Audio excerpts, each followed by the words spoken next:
Get the link I sent you. Hello, everyone. This is Dr. Shiva Ayyadurai. How are you? We're going to be starting our live shortly.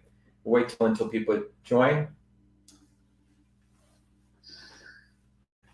Sandy, I sent you a link to your email. Click on that link.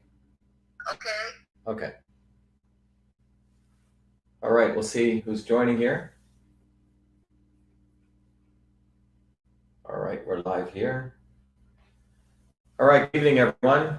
This is Dr. Shiva Ayyadurai. Yes, thank you.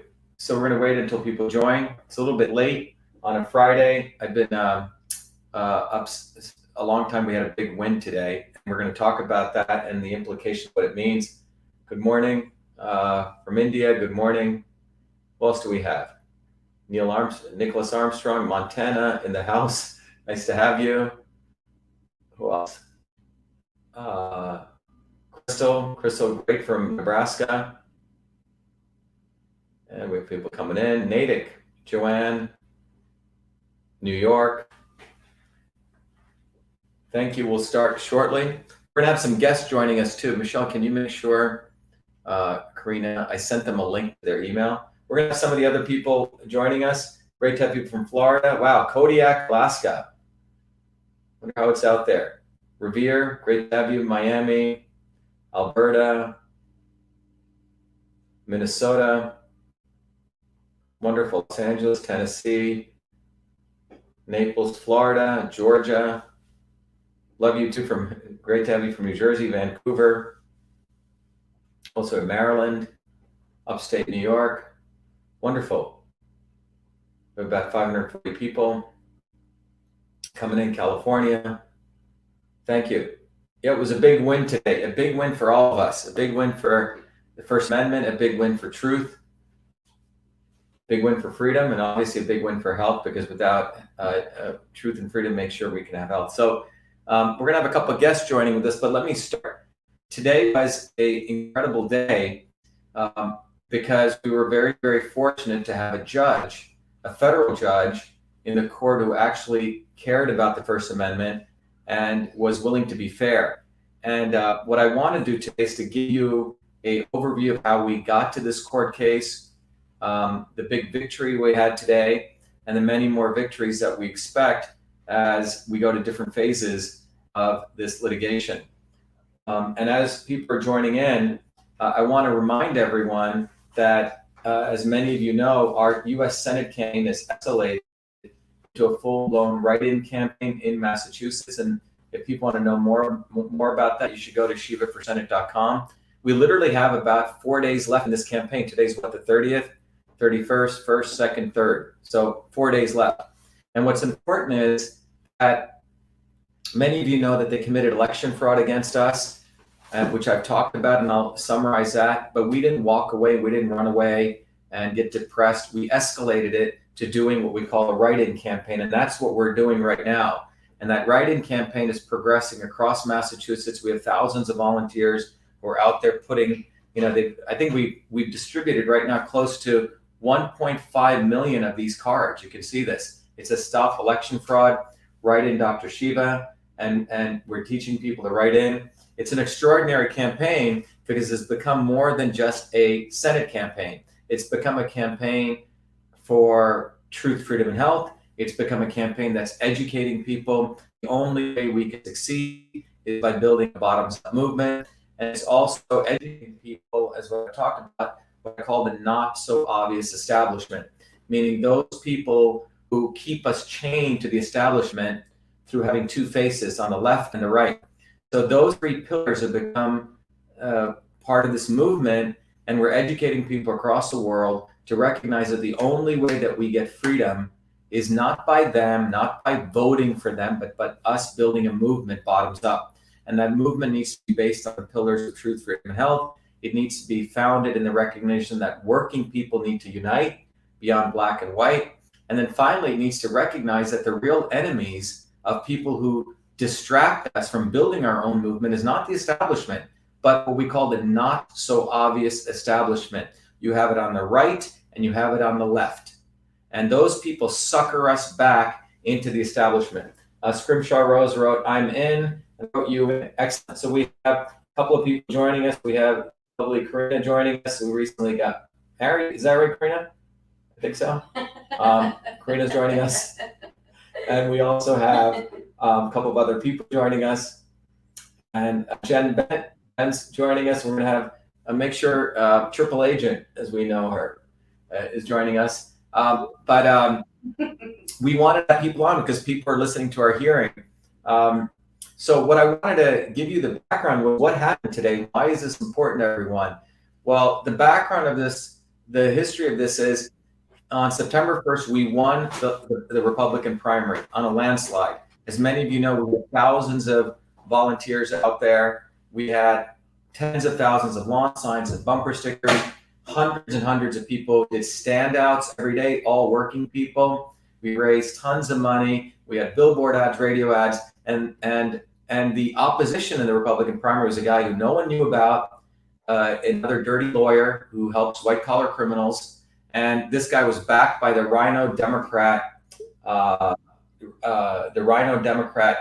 governor of Cambridge, of Massachusetts, who's into forced vaccinations. He's into lockdowns.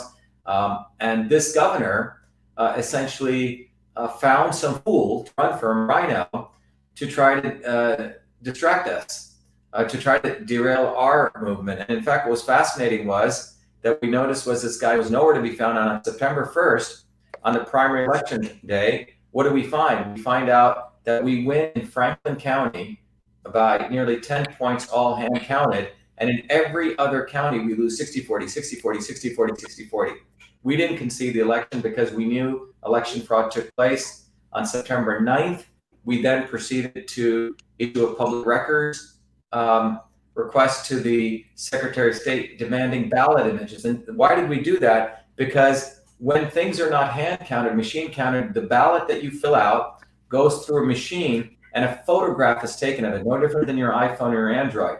That photograph is called a ballot image. That ballot image, by federal law, is a record that was generated, and it should be retained for 22 months. However, what we also noticed was in the software we discovered through some people who have been working on this for many years in election integrity, people like Bev Harris, John Brakey, Benny Smith, they discovered that the software in these systems, and listen very carefully, can flip votes. So if you got 100 votes, I got 100 votes, it can multiply your votes by, let's say, 3 and divide my votes by, let's say, 2. So I get 250 votes and you end up getting 300 votes, okay? So that's a weighted race feature. And when that happens, you don't want the ballot images left, so because that leaves evidence. So we asked for the ballot images in Massachusetts. And the other thing to remember is in every state, every city in Massachusetts, where we requested the counts between how many people actually voted and the actual ballots of the 7 cities which we got data back, every city had more votes. Listen to this, more votes than voters. Quite extraordinary. And furthermore, when we went to the Secretary of State and we said, look, we want the ballot images, they told us that they have no ballot images. They don't save them. Ballot images are generated, which means they destroyed them. And they said that Massachusetts law prohibits them from saving that. Okay? So basically they deleted the ballot images. They destroyed them. I tweeted that out, talked about it between September 1st and September 24th. And then bam, on September 25th, when I shared the email exchanges between me and the Secretary of State's legal counsel, where she is admitting that they have destroyed these ballot images and doesn't give the Massachusetts law, basically acknowledging they violated federal law, I put those tweets up on Twitter and bam, my entire Twitter account is banned for 14 days. And to the best of my knowledge, that's never occurred to me. And so we filed a $1.2 billion federal lawsuit. And the lawsuit we filed was for First Amendment violation.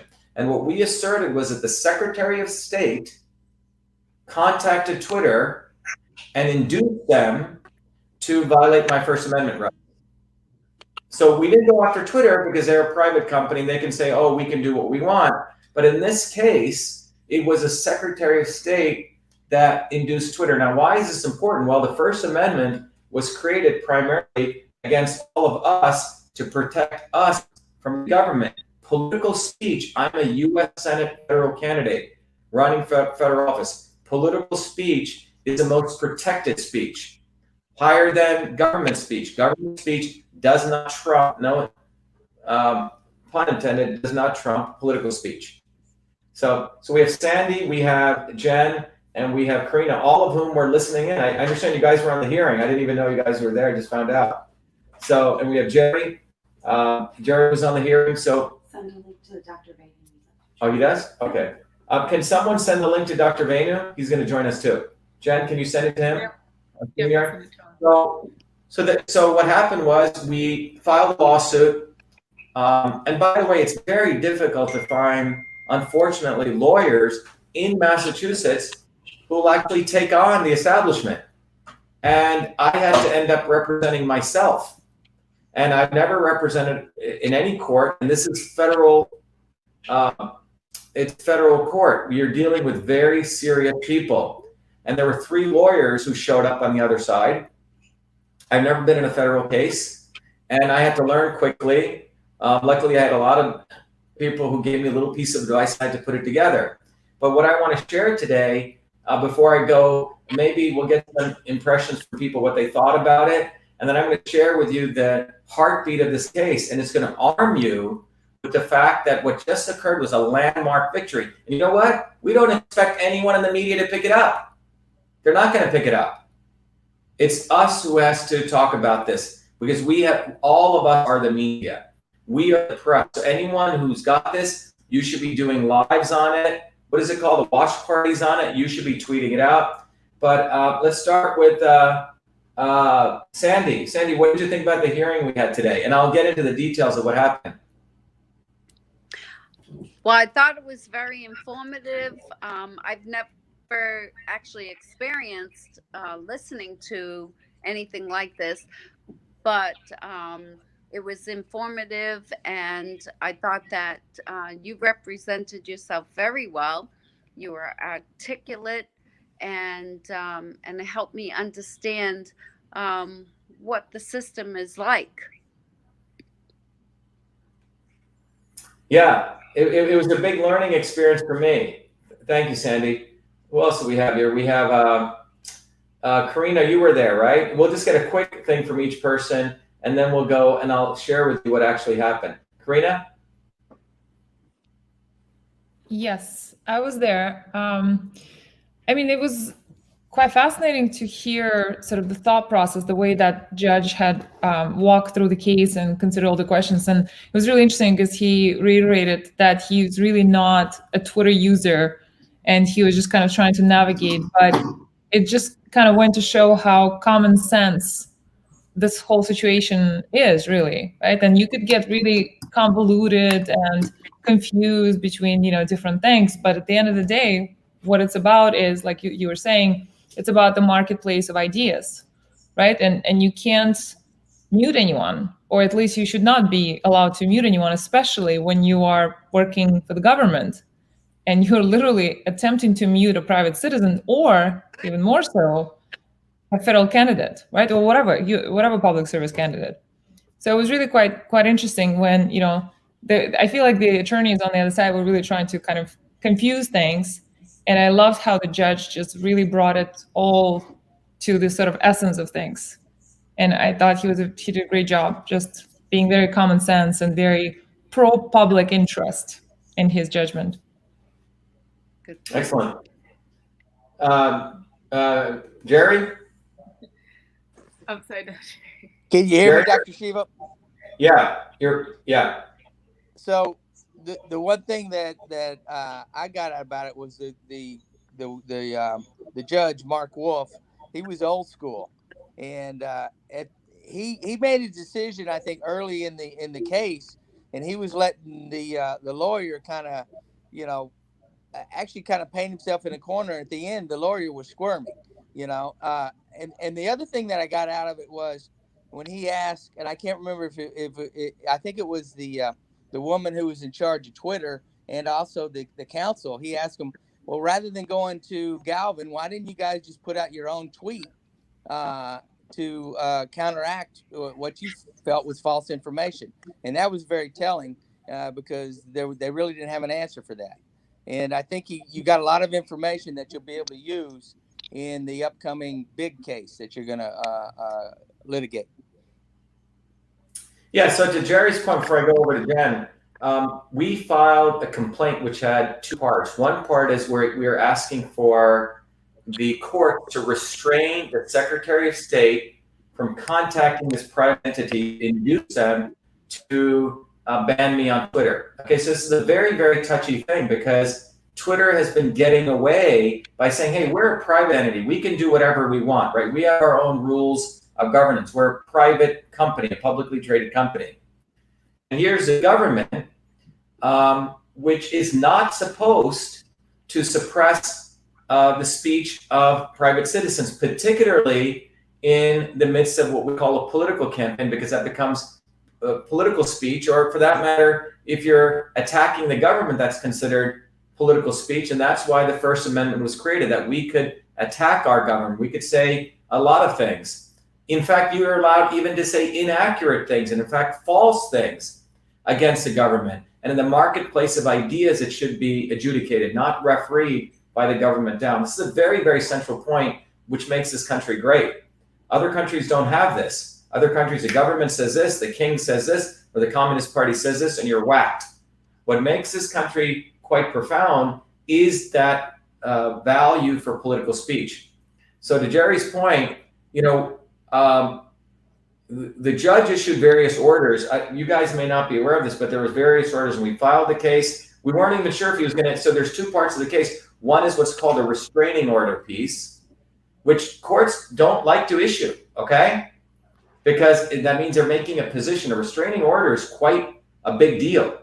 And then the second part of it is the actual $1.2 billion lawsuit. But the restraining order case is important because it basically is a litmus test checking if you really have a real case. Judges do not issue restraining orders unless, one, you show that if the restraining order is not issued, that it's going to cause you irreparable harm. That's one of the litmus tests. Second is that the issuance of the restraining order doesn't cause the defendant, which means the people are opposing, it doesn't hurt them. And the third, which is a very important one, and there's one other, but I'm sort of compiling it. The third one is that you have a very high likelihood of winning the case. And if you remember, guys, he said, Dr.SHIVA has a very high likelihood of winning the case. He said it's not going to really cause irreparable harm to the Secretary of State because our restraining order, we're saying we just want him to stop talking to Twitter during this election cycle. So, and then the other one was it was going to cause me ongoing irreparable harm. And in studying this case, I had to learn a voluminous amount of literature because the way judges make decisions is they're using their judgment, but they're also looking at past law. I mean, a good judge is looking at what the law says. Like, what is the precedent that was set? So in this case, one of the interesting things, and before I go to that, Jen, what did you think? Jennifer Bennett? Yeah, so yes to everything that everyone else has shared, but one of the moments I actually really loved was when they backed themselves into the corner of being relieved that the post that they were alluding to that of why they wanted it to why they contacted Twitter, relieved that it had been removed, was the post that actually was still on Twitter. So I thought that was pretty funny. Repeat that again. So there was a post in particular where they were trying to Karina's point, create confusion and chaos, right? With being more, specific on terms and this and that. And they were trying to base their argument on the first primary post was the fact that you were sharing that 100,000 ballot images we believe were destroyed, and is what, affected your loss in the primary, which we all know that you didn't lose. And they were relieved, and they said they were relieved when it had been removed. And so as this is happening, right, we're like, no, it hasn't. It's still up on Twitter. So I thought that was pretty funny, just like seeing them kind of squirm and realize that they, one, didn't follow up on what they allegedly, right, were, trying to build their case around. And, two, I think they were relieved by the fact that the emails were removed because that's what they're the most concerned about, was their Yeah. Well, so there were three. And they know by law they have to keep it 22 months. Yeah, what was interesting with this case is that it was an interesting thing because the free speech issue is interesting because Twitter is a publisher or a platform, whatever you want to call them, right? That's up to this big area of question. And Twitter's claim is, hey, look, we're a private company. We can throw off people, keep people, whatever we want, okay? It's a private company. So this has been a very, very important issue in law. So if you have a private entity and here's the government, the private entity can technically do whatever they want. And that's why Twitter gets away with throwing people off, et cetera. However, the nuance of this case was that the government, and here's me, a political candidate running for office, who uses Twitter as my megaphone to get the word out. And here I'm being banned. I mean, I put up close to 30,000 tweets over 10 years. I can't really remember any time I was taken down for 14 days or, attack like this. But the instant the Secretary of State contacted Twitter is when it suffered 14-day, over, multiple week ban. So this was a case we had to present to the court that the entity called the state induced Twitter to do this. Because we weren't suing Twitter, we sued the state. And this is what makes this a very landmark case. Because in this new territory of social media and Twitter, this is the first case where we have the state, the government, being told, no, you cannot do that. You cannot induce a private company to stop political speech. It's a landmark case. I'm telling you, Ayadure versus Galvin will be the landmark case that is cited for a long time. So one of the first things that I had to prove is that the Secretary's liability for Twitter's act. And what's interesting with this case is there's a very famous Aesop fable, which is about a monkey. You may know this. There's, I think there's chestnuts roasting on a fire, and a monkey wants to grab that chestnut, but it's hot. So what he does is he convinces a cat to go take that chestnut away, okay? And the cat burns his paws. And the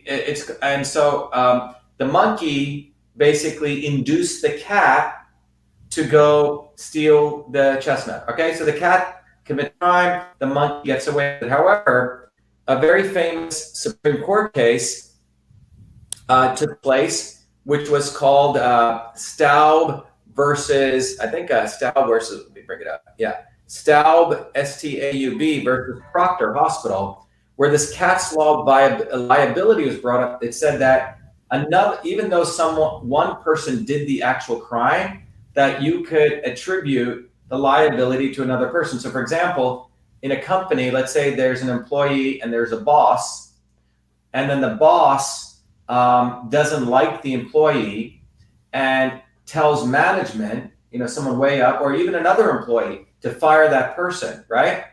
The ruling was that employee, not only can they sue the boss, they can actually sue the other individual, okay? The other individual becomes the monkey, and the other, the company becomes what's called a cat's paw. You guys following what I'm saying? So it's called cat's paw liability. So in this case, what we said was that the cat here was Twitter, and doing the bidding, it was a proxy for actually the Secretary of State. And so that was a framework we laid down. And the judge had asked us to review a case called Blum versus Uretsky, which is about who do you actually sue? Do you sue the cat or do you sue the monkey? Okay? It's a very interesting case. So he wanted us to discuss that, which I discussed in detail. And he was frankly very pissed off with this Harvard-trained lawyer who was my opposing counsel. Here, I've never trained. And he said, you've had 10 days to talk about this and you didn't even bring up the details of this case. I don't know if you remember that, Manu. And yeah. So again, I think you have the hubris of these guys. They didn't think, we were going to argue it well, but that was one of the first parts of the case that has to show that the Secretary of State was the actual proxy, okay? That Twitter was simply a proxy. The real person driving all this was the Secretary of State. And what we found out in the midst of the testimony this is going to be quite alarming to everyone, and should be, that the counsel for the Secretary of State admits that not only did they contact Twitter and file a complaint, but there's also a national organization called the National Association, what do they call it? Secretaries of Election Divisions or something, National Association of State Election Directors, NASED. And the person that did that at Massachusetts is the president-elect. And this organization has a high priority Twitter partnership. In fact, Massachusetts Election Division has a Twitter partnership, which means they can, when they call up Twitter, Twitter jumps. That's what, if you remember that woman, Deborah O'Malley, said, they jump, right? It's a hotline. So that further showed that the Secretary of State can induce Twitter, because Twitter is under all this pressure about election misinformation, right? So when the Secretary of State calls them, it's not just like you or I calling them. If you remember that, Manu, that was one of the important points that came out, that they have a higher status. You remember that, Manu? Yeah, I certainly did. Yeah. So we were talking about this. So that was quite extraordinary. So I think we showed that because we addressed this very particular case around that. The second thing, by the way, they wrote back. I literally had to go through this last night because at 4 p.m. is when they sent their opposition brief. Okay, which was a 30-page brief that I had to read through. And in their brief, they cited all this law. The second thing they said was, well, we're the government. Shiva can't attack the First Amendment rights of the government, that the government's here to protect you, right? We see Shiva putting out election misinformation, so we have the right to stop that. Well, here's the problem. So we had to argue the issue of government speech cannot trump political speech. And that was the second piece. And one of the interesting things was there was a very interesting case law that took place in Massachusetts, which was called Commonwealth versus Melissa Lucas, in which there were two candidates running. Melissa Lucas was running against another candidate, and she had said, some statements which this candidate said were absolutely false, and he filed criminal charges against her. Well, and they passed in the first lower court, but then the Supreme Judicial Court of Massachusetts, which by the way is the oldest court in the country, overruled, saying, no. In a political campaign, you can say anything because it's a marketplace of ideas. So what we argued here was that government speech cannot supersede political speech. I'm a candidate running for political office. I should be able to say whatever the hell I want, including lies and misinformation and false. In my case, we weren't saying lies. We were saying the ballot images were deleted, they were destroyed, they were violating federal law. So that was the second piece. And that their government speech trying to suppress political speech is against the law. Okay? And in their brief, they were all actually talking about the intelligence community, how the intelligence community is concerned about, election misinformation. So that was the second thing we showed. And then the third thing, which was very interesting, was they were trying to get our entire case thrown out. I don't know if you remember that, Manu. Oh, yeah. On what's called 11th Amendment immunity. The 11th Amendment says that in federal court, you can't sue state officials. And moreover, you can't sue them if there's not some impending future. You can't actually ask for a restraining order if there's not anything about to occur, which means prospectively. So we had to argue, no, I'm in an election campaign. They've already banned me on Twitter because of the state's actions. And anytime I put up a tweet, which I got banned again, anything talking about those emails or referencing those emails or in fact lawsuit, boom, I'm taken away. And the election is still not over. That means I'm still could suffer irreparable harm. So that was the next thing we had to show. But those are the three things. And that government speech cannot supersede political speech, that the state-induced Twitter, it's not Twitter was acting alone. We basically showed that the Twitter, would not have done this on their own, because the dog whistle election misinformation is Twitter's waiting on that, and especially if the elections division of the Secretary of State tells them they're going to jump and do it, and that's what they did. And then the third part of it is that this was an impending event, that it wasn't something that was already passed. So I don't know if you guys got all that, Van. I don't know if you want to say what you thought about it. You were on the call the whole day, I understand. Yeah, I mean, there were so many things about that were so revealing and frankly alarming, from the state insinuating that we're just little old Massachusetts, we just did a little report and Twitter can do whatever it wants, that's up to them, to later on them revealing that, oh, we're actually a quote Twitter partner, that Twitter has a backdoor with special hotline from the state, to ultimately, I thought, what was the climax of that, which is when the judge asks Michelle Tassinari, the counsel for Galvin, did you ever think about actually, instead of calling up Twitter, maybe just tweeting on your own, refuting whatever craziness that Dr.SHIVA is you're alleging he's doing? And she goes, no. And then he asks very carefully and quietly, well, why not? And she says, I don't know. So the state doesn't know why they should just use the First Amendment and refute what Dr.SHIVA is saying if they disagree. What they actually would rather do is to take their whip and just go call Twitter and say, hey, you need to stop him. And it's unbelievable. And they have a hotline. And what was revealed was that there is an entire national organization all secretaries of states work with, and Michelle Tassinari is the president-elect of that. President-elect. And my point was that Twitter, in fact, did not delete that tweet that went viral, but right the day that they called. And why did they delete me? Let's get into the essence of this. This is what's really, really important. It was the content of my tweet. It was content suppression. And this is one of the most important things that's against the First Amendment. I had tweeted emails clearly exposing the fact that the Secretary of State had violated federal law. You see, they didn't really care if I'm being a quote-unquote loose cannon talking about election fraud. They were fine. We're going to keep Shiva as a crazy guy claiming he lost the election, right? But when I shared those 4 tweets, Venu and Jen, showing that the Secretary of State is admitting that they did not capture, quote unquote, did not store, which means e.g., i.e., deleted ballot images, and I have those emails, that's when I became disastrous to Secretary Galvin. So that's why they didn't care about those other tweets. But those 4 tweets and everything after that, they whipped Twitter to delete.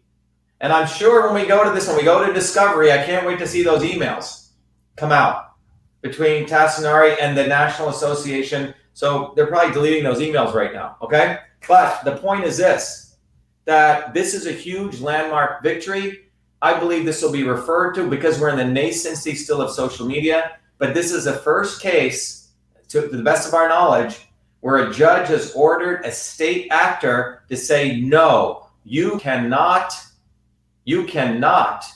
induce a private social media company to suppress the political speech of a candidate, which is government speech thinking it can trump political speech. That's really the essence of this. And this is so momentous. I want the audience to understand how momentous this is, because the usual tripe is always, well, Twitter's a private company. Twitter can do whatever it wants. No, not exactly. Twitter is a public forum. In the 21st century, Twitter, Facebook, these social media groups are public forum. And this is an instance in which the judge is saying that you cannot, as a state, block somebody who is using a public forum that's a violation of the First Amendment. That's the actual definition of fascism, when the state uses some corporate entity to execute its bidding.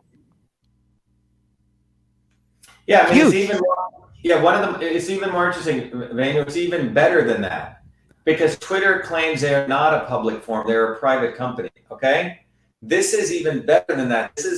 The judge has ruled that the government cannot induce a private firm. Okay. Because they're private. They could claim this is not a public forum, okay? this is why this is the subtlety of this is really needs to be understood. Twitter has been getting away saying they're a private entity. Okay.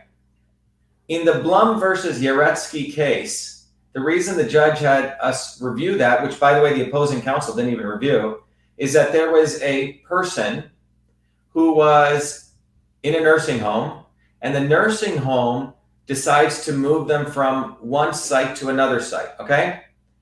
And the person who didn't want that done sued the nursing home, even though they were paying money to Medicaid, okay, to do all this, saying that the nursing home was being induced by the state and the state was an arm. The nursing home was an arm of the state. And it got thrown out by the Supreme Court because they said, look, the nursing home can do whatever they want, okay? That's like the private entity. So had I sued Twitter, that's what they would have said. Oh, they're a private entity, they can do what they want. So what we did was we went after the state, because what we were saying was, the state had induced this private company. Okay? This is very different. The issue is not about public forum even. The issue is that even in the case of a private entity, the state, this is a cat's paw. The state used Twitter as its cat's paw. Okay? The state was a monkey, monkeying around, telling Twitter what to do. Okay? Telling Twitter to go grab that chestnut. You see what I'm saying? The cat's paw, which means commit a crime. But had the state not been involved, this private entity would not have been done. So it has nothing to do with public forum, okay? The more important issue here is that it has to do with the fact that a government induced a private entity. And in order to show that, that's why, I mean, we went into it strong, but we came out even stronger because Deborah O'Malley and whoever was admitted that they also have this other, like, it's not only they induce, but they have a really big channel. They have like a hotline, a bat phone. They have a bat phone to Commissioner Gotham here, or, Batman here, okay? They're like Commissioner Gotham, whatever, Commissioner Gordon, okay? They can directly call Batman and tell him anything to do. They have the bat phone. And that bat phone is what they call their Twitter partnership. So I thought we left out even stronger, man. And I think every state, everyone listening should understand the reason this is important is, a government official can say, I don't like Karina's speech. She's saying, quote unquote, election misinformation. This is no different than how a fascist works. Oh, that person is against the state. Shut him down, okay? Election misinformation is what they branded me on, but it had nothing to do with election misinformation. That was a dog whistle for the fact that I exposed Galvin violating the federal law by deleting his office, deleting those ballot images. That's what this was about. And still about that. The election integrity issues are what they did not want to come out. And in fact, to let everyone know, we put out, I just want to share with everyone, we put out a press release. By the way, we try to put this out on PR Newswire. PR Newswire doesn't even accept our press release. That's the level of censorship that's going on. I just put it out. They said, oh, we can't put your stuff out. I said, why? They said, but due to its content. And I don't know who owns PR Newswire, so that's why we have to build our own platform from the bottoms up. We just got this, by the way, guys, just like right before. That's why I was a little bit late. So we go direct, as we've always learned. So this says federal judge orders Massachusetts Secretary of State William F. Galvin to stop contacting Twitter and violating Dr.SHIVA's First Amendment. And what we say here is Judge Mark L. Wolf of U.S. District Court issued an order at 3:30 p.m. October 30th, 2020, declaring Massachusetts Secretary of State Galvin, 1, shall not report or complain to Twitter concerning the tweets from plaintiffs. This is huge. First one is, here's the first time a judge is saying to a state, you cannot contact a private entity and tell them to shut down a private citizen's tweets. Second, he said that they shall also ask this interesting sort of dark media entity not to report or complain to Twitter concerning any tweets. And the third is he's essentially enforcing the First Amendment. This is what's interesting, everyone. He's saying if the defendant believes that any tweet or communication by plaintiff is false or misleading, then you get on Twitter and do your own thing. Why the hell are you shutting down speech? This is probably one of the most powerful victories, because he's saying, look, I'm going to enforce the First Amendment. You can't just be going around doing whatever the hell you want and using your bat phone or whatever your bat phone, right, to call Batman, or in this case, Twitter. So this was a huge victory, and so we just have to get it out. So everyone out there, share this with everyone, and remember, this is what real fighters do. Our campaign, the people, Karina, Venu, Jerry, Jen, and we have thousands of people like this, and all of you listening right here, we have built now a movement for truth, freedom, and health, where we're saying working people must unite beyond black and white. We're talking about a bottoms-up movement, and that's what scares them, because it is a bottoms-up movement that exposed lack of election integrity. No one else did this, did they? The rhinos and the Democrats, I'm sure they've known this crap goes on, but it was us. When I mean us, working people, all of you out there who supported the campaign, who come on our videos, who donated to us, all of our volunteers, Dr. Vane, who runs our call center, Jerry, who's out there pounding away signs every day, Karina, who's out there giving away cards, helping us organize, Jen, who supports social, all volunteers, by the way. We're not political hacks. There's no lawyer here. And by the way, I presented myself to those of you joining. We didn't have to pay a lawyer. I actually talked to a lawyer who wanted me to give him $1.5 million, and he wanted me to give him $100,000 retainer. Okay? We presented ourselves. And a bunch of lawyers are saying, oh, you're going to lose, you can't win this, 11th Amendment, blah, blah, blah, immunity, etc. We, in fact, fired one of them, okay? A complete dope of a lawyer, a fool, okay? So I think it's very important we all start learning law. I may even just go to law school just to learn this stuff, okay? I'll talk about it.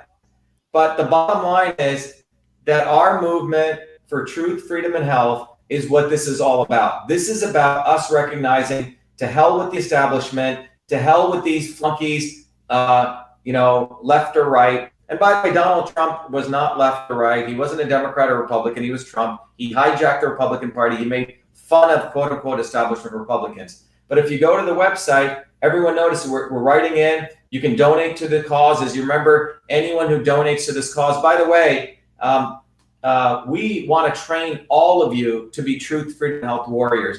We need an enlightened group of people. We need people to understand the principles of systems. You need to understand that your body is a system, and anyone who donates to us gets access to the book. You get access to a very powerful tool called Your Body, Your System, which helps you apply systems principles to your own body, understanding what kind of body you are, that's that red dot, how you deviate from your body, and how you can use the inputs of food and supplements and exercise to bring you back to you. So this campaign is not just some ordinary political campaign. It's a movement. And we're not stopping here. We're going to, by the way, have a massive victory party on November 3rd. Right, Karina? Big victory party. And everyone is invited. And if you guys want to learn more about it, just go right to the website right here. Jerry there is the master of ceremonies on it.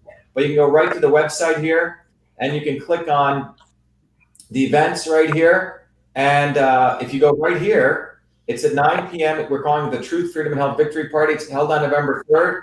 It starts at 9 p.m. to 12 p.m. midnight, 7:01. And by the way, it's a big protest, actually. It's a protest against election fraud, a peaceful protest. And you can RSVP right here. Shiva, I don't know if people can see it. Oh, You kind of stuck on Your Body. Let me go that. Thank you, Karina. Let me go right here and share with you the Truth, Freedom, Health Victory Party. So you can go right here. And it's on Shiva for Senate. You click on events. Let me go back here. If you click on events, thank you, Michelle. And if you click on Truth, Freedom, and Health Park, it's at 9 p.m. So we're hosting it on election night. But to us, it no longer matters what they do. It's what we do. So that's what we want to celebrate. It's a victory on November 3rd we're celebrating. And if you want to RSVP, click here. And Jen, the Eventbrite is all set up, right?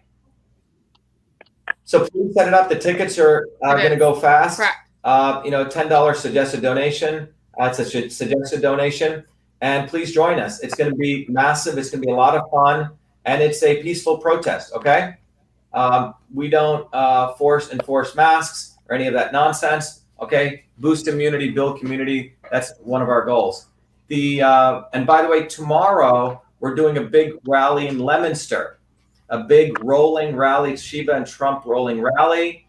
A lot of the working people in Central Mass. And if you want to know more about that, let me bring that up. If you go to the events section, let me go here. Am I in the right place? Which one am I in? Yeah. Let's see. Is that the one I'm on? Do you see my cursor moving, guys? Yes? Yep. Okay. So if you go back to Yeah. events here, everyone, Yeah. and you click on tomorrow at 8 a.m., I'll be out there. We're having in Leominster, the mall at Whitney Field, 100 Commercial Road, rolling rally, October 31st, Saturday at 10 a.m. So you can look that up.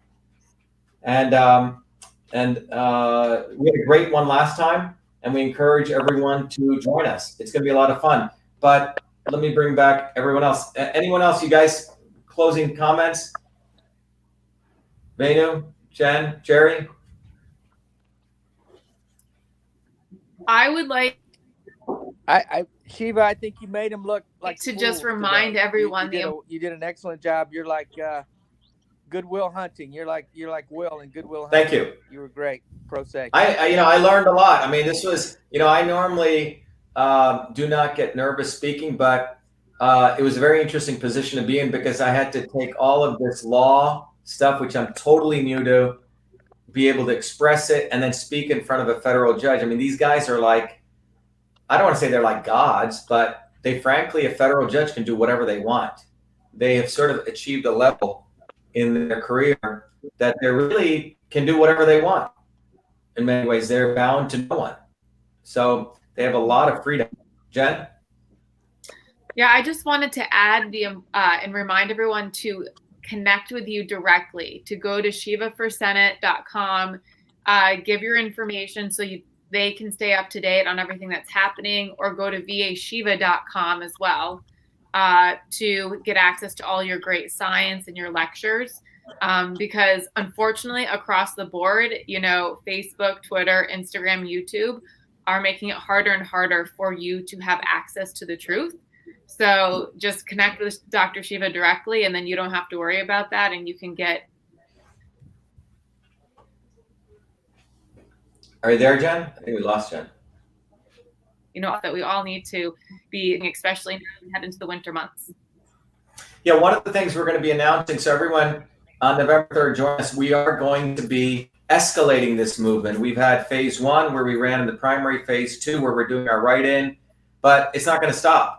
Phase 3 is going to, in fact, be more energized, more exciting than even what we're doing now. We're going to escalate this movement locally, nationally, and globally. The Truth, Freedom, and Health Party, which we're going to have on November 3rd, is going to escalate. It's going to escalate in starting to provide you education.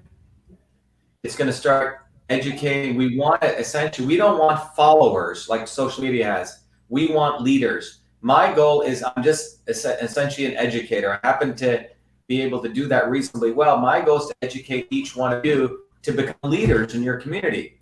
And my view is that in order to become leaders, you need 3 pieces of curricula. Otherwise, you're going to be in adolescent politics, talking about Republican, Democrats, splitting the votes. This is like childish, frankly, nonsense, okay? I want to elevate you and make you much more politically enlightened human beings, and you need to understand some political physics. So the political physics are, you're going to learn 3 pieces of knowledge. One is the dynamics of truth, freedom, and health, which is systems thinking, which we offer through Your Body, Your System, and the System and Revolution book, etc. And then I want to start training people to do learn, teach, and serve. So we have a program I've created through my Systems Health Institute, which anyone who donates over $50 or more gets that. It's a certification program where you get trained in these very powerful theories, and then I give you tools so you can go educate others, because I want to have sparks of light, beacons of light everywhere, so you guys are mobilizing people bottoms up. But you do need to know political theory. There can be no revolution without a revolutionary theory, okay? And that revolutionary theory is the essence of truth, freedom, and health, the essence of understanding what I call the bottoms up movement. People need to get this. You can't trust media. Don't go relying that your success is governed on being on Fox News. It's bottoms up, bottoms up, bottoms up. And the future is offline. And you'll hear more about this. The future is offline. The future is us connecting with other human beings. The future is not going to be online, because online is controlled by the few. Offline, we connect with human beings. We laugh, we go to rallies, we hand out these cards. Our volunteers have known the power of handing out this little less than 1 penny, 3.5 inch to 2 inch cards. They meet people, they connect with people, and they become humans, okay? The establishment wants all of you going online. The World Health Organization is encouraging parents to have their kids play video games all day. Go look it up. Because when you're online, 4 or 5 people can control you, can control billions. This is what they want. They want billions to be controlled online. So if you're on Twitter, Facebook, etc., you can be controlled. But you know what? They can't control you if you're doing hanging out with your neighbors. And on that end, that's what they want to control. They want us to wear masks, do social distancing. You see, they're trying to screw us from both sides. Push you online so they can watch you and keep you away from human beings. And what we're saying is, you know what? Connect with another human being. This write-in campaign is quite subversive, frankly, okay?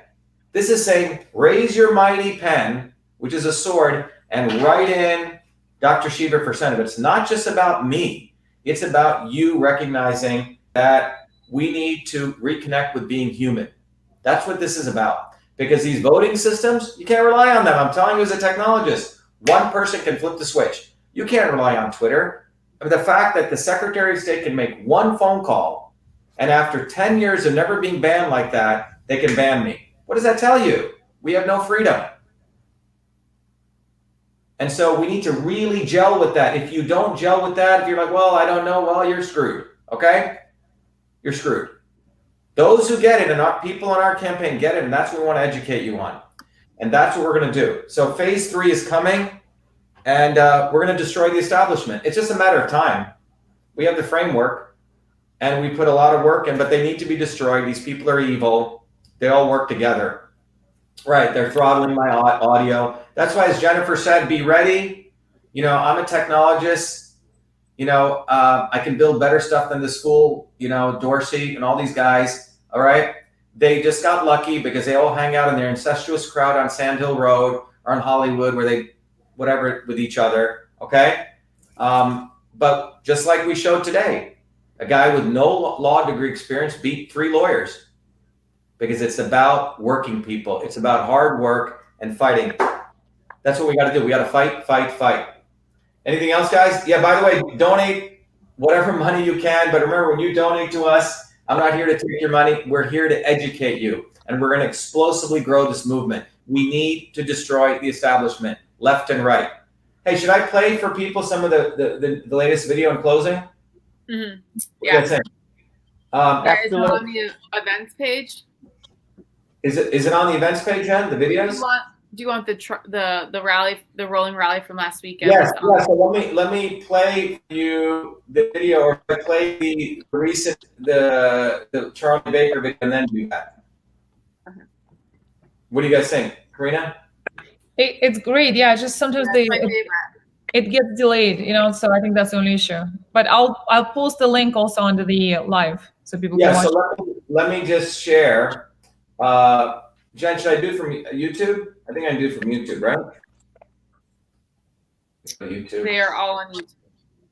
Yeah. So I'm going to play for everyone. In closing, I'll play a couple of videos for you. And I'll play 3 videos, and I think you'll like them. And we have 2 ads running right now in Massachusetts. So let me play this one. This one's about exposing. Hello, this is Dr. Shiva. This is about exposing what I call the Rhino Democrat mob. Let me play that for everyone here. And we just ran this on YouTube. So let me play this. Here we go. Hello, this is Dr. Shiva. Remember to write in Dr. Shiva for US. Charlie Baker is once again rigging our U.S. Senate elections so his Rhino and Democrat friends stay in power. He just endorsed a Rhino fool whose law firm defends white-collar criminals. This fool said, quote, he's excited to bring Charlie Baker's brand to Washington. What is that brand? Lockdowns, destruction of small businesses, seniors dying alone, forced vaccinations, crumbling roads, bridges, and trains. And remember, Charlie Baker hates President Trump. That's the brand Baker's designated loser wants to bring to Washington. Remember, Charlie Baker hates President Trump. That's the brand Baker's designated loser wants to bring to Washington. Remember, Charlie Baker hates President Trump. That's the brand. Let me just start this again. Baker's designated loser wants to bring to Washington. Remember, Charlie Baker hates I'm not sure what's going on. It's weird, isn't it? Let me just start this. What's I that? don't want you to share it. What's that? Yeah, they're blocking all my comments. Share it. I posted those links under your live and they're not going through. Huh? I That's posted all the links under your live and it says try again. And I'm trying again, but it's not letting me post. Okay, well, anyway, everyone go to, Go to and YouTube. listen- huh? To YouTube channel. Yeah, go to YouTube. Go to YouTube? Everyone go to YouTube. They're up there. You can go look at the videos, but the bottom line, what's occurred here is that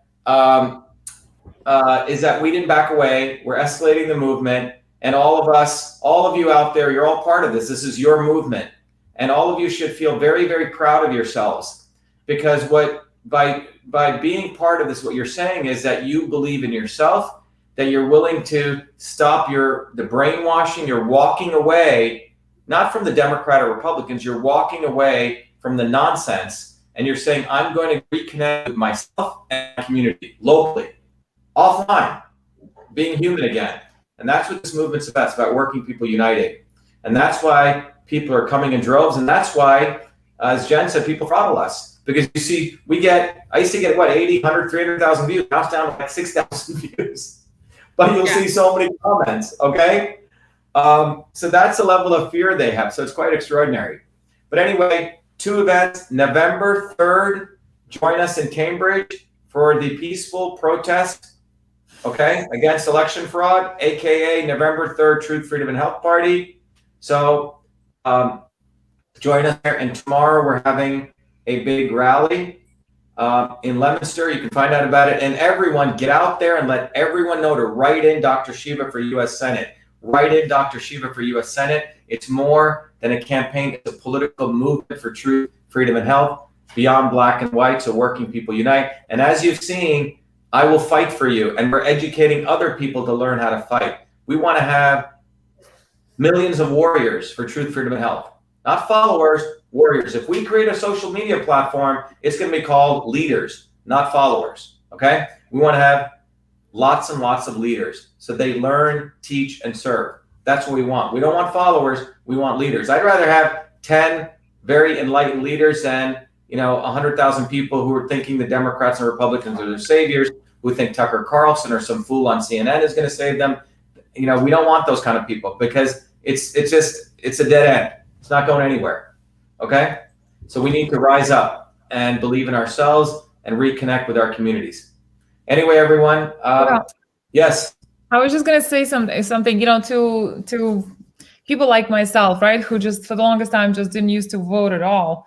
I mean, if there was ever a really good reason to vote, it's like, this is it. This is the movement that is absolutely worth your time and effort to just get out and vote. Even if you have to stand in line for the first time and you're going to wonder what in the world, you really are making a huge difference. And I mean, in my dream, scenario, I'm just imagining that people are actually waking up from all this nonsense that they're seeing with all this censorship and just clear assault on our freedoms. And they just say, you know what? I'm going to break the pattern. I'm going to get out and vote. And maybe we get like 1 million extra people voting this year than maybe in all the previous years in Massachusetts. And I feel like that would be such a victory that people were moved to go and vote, not because, their mother always voted or, some other default setting, right? Because so many people say, oh, I was born into a family that always voted Democrat, always voted Republican, right? So I feel like this, if there was ever a time to do a big consciousness shift, right, and actually get out and vote for the right things, right, for election integrity, for real science, for for just all the freedoms that we should have and are just losing in droves, it looks like. This is the time. So please don't take it lightly. If you're registered to vote, just do it. Yeah, thank you, Karina. And Venu runs, Venu is a incredible doctor down in Texas. He has a full-time job as a doctor, as Jerry works full-time, as Jen works full-time, Karina works full-time, all of us do. Venu's been talking to lots and lots of people on the phone, thousands of phone calls. And we're seeing at least, 30-40% of people saying they're going to write in us. At least, and there's another 20% of people undecided. This is why the establishment is so afraid. They're afraid because they know their end is near, and that's why they're colluding so much. That's why you're seeing the complete consolidation of power between the private entities and the state. That's what you're seeing. That's what we just fought today. So that's what we're witnessing. Anything else? Yeah, it's very exciting. It's very, very exciting. Our movement is the new Renaissance, is the Enlightenment. If you want light, join Truth, Freedom, and Health. If you want darkness and you believe in sort of this gray area of muck, I feel for you, okay? But most of the people out here have already made their decision. So anyway, I want to encourage everyone, thank you again. Be the light, and let's keep up the fight. You guys stay on. Thank you, everyone. Be well. Thanks, Dr.